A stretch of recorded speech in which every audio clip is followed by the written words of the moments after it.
আলহামদুলিল্লাহ, আলহামদুলিল্লাহ। বাংলাদেশের পতাকা বিশ্ব দরবারে তুলে ধরেছেন বাংলাদেশের হাফেজ।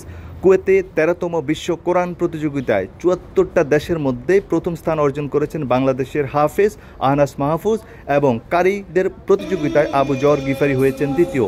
সবাইকে অভিনন্দন। তাদের দুইজনের কথা শুনুন। আমার নাম মোহাম্মদ আহনাস মাহফুজ। আমি মার্কাজ ফয়জুল কোরআন আল ইসলামী ঢাকায় মিরপুরে মাদ্রাসার শিক্ষার্থী।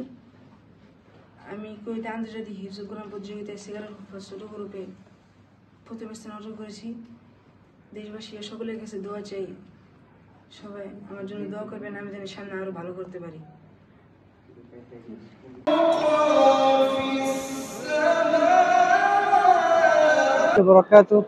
আমি হাফেজ কারি মোহাম্মদ আবু জর গিফারি। আলহামদুলিল্লাহ, আজকে বাংলাদেশের কেরাতের একটি বিজয় এসেছে।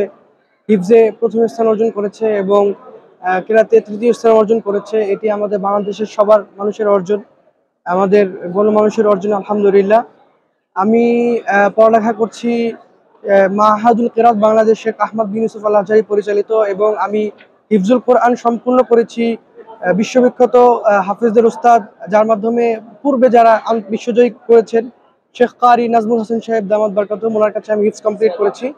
আলহামদুলিল্লাহ, এই মুহূর্তে আমি শেখ কারি আহমদ বিন ইউসুফ আল আজহারির নিকট ইলমে কেরাতে পড়াশোনা করছি আলহামদুলিল্লাহ, এবং যেই বিষয়ের উপর পড়াশোনা করছি সেই বিষয়ের উপর আলহামদুলিল্লাহ আজকে আমি বাংলাদেশের সম্মান বয়ে নিয়ে আসছি আলহামদুলিল্লাহ।